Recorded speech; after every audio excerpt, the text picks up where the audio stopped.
Girlfriend যখন তার বয়ফ্রেন্ডকে বিয়ের জন্য ফোন দেয় তখন প্রং প্রং প্রং প্রং।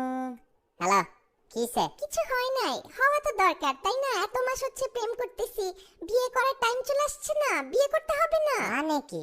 কিসের বিয়ে? কিসের বিয়ে মানে? 1 বছর ধরে প্রেম করতেছ আর কিসের বিয়ে মানে? প্রেম যখন করছিলাম তখন তোমার ওজন ছিল 56 কেজি, আর একটু ফর্সা ফর্সা ছিল। এই ফালতু কথা বলবা না তো, ওজনের সাথে বিয়ের কি সম্পর্ক? অবশ্যই আছে। তখন ছিল 56 কেজি আর এখন হইছে 91 কেজি। এর মানে কি বুঝো? মফিজ, ফালতু কথাবার্তা শুরু কইরো না, আমার কিন্তু মেজাজ খারাপ হচ্ছে। এর মানে হইলো প্রেমের স্টার্টিং এ আমি এই কন্ট্রাক্টে প্রেম করছিলাম যে তোমার শরীরের সাইজ 56 ছিল, হ্যাঁ মানে 56 কেজি ছিল।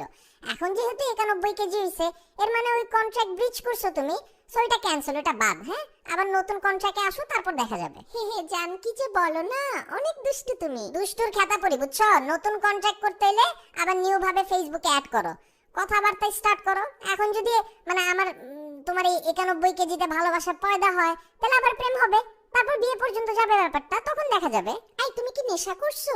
উল্টাপাল্টা কথা বলতেছো। তুমি যে নিজে শুকায় গেছো এটা কিছু না, আর আমি মোটা হইছি এটা অনেক কিছু না। একটা থাপ্পড় দিব কিন্তু তোমাকে। আমি শুকাইছি তোমার অত্যাচারে। শার্টের বাটন থেকে শুরু কইরা প্যান্টের জিপার নিয়ে কমপ্লেন করো। সকালবেলায় রিক্সা নিয়ে আসতে বলো তোমারে পিক করতে, নবাবগিরি পাইছো না? তাও কই যাও? গাউসিয়া। আরে ভাই, নিজে গাউসিয়া তো যেতে পারো, তোমার বাসার থেকে তো আরো কাছে, তাই না? কিন্তু আমার বাসার থেকে তোমার বাসায় যাইতে হবে রিক্সা নিয়ে, তারপর তোমারে পিক করে, তুমি তো নবাব তাই না? তো তোমারে নিয়ে আবার গাউসিয়া যেতে হবে, তার উপর আবার রিক্সাওয়ালার সাথে তর্ক করছি। পুরাই 1 বছর তো আমার খালি রিক্সাওয়ালাদের সাথেই কথা বলে পার হইছে। পকেটও টাকা বের করতে করতে ছিদ্র হয়ে গেছে পকেট। অত্যাচারে তো আমি শুকাইছি। এখন ফোনটা রাখো, নিউ কন্ট্রাক্টের ব্যাপারে ভাবো, তারপর যা কাজ করার করা যাবে।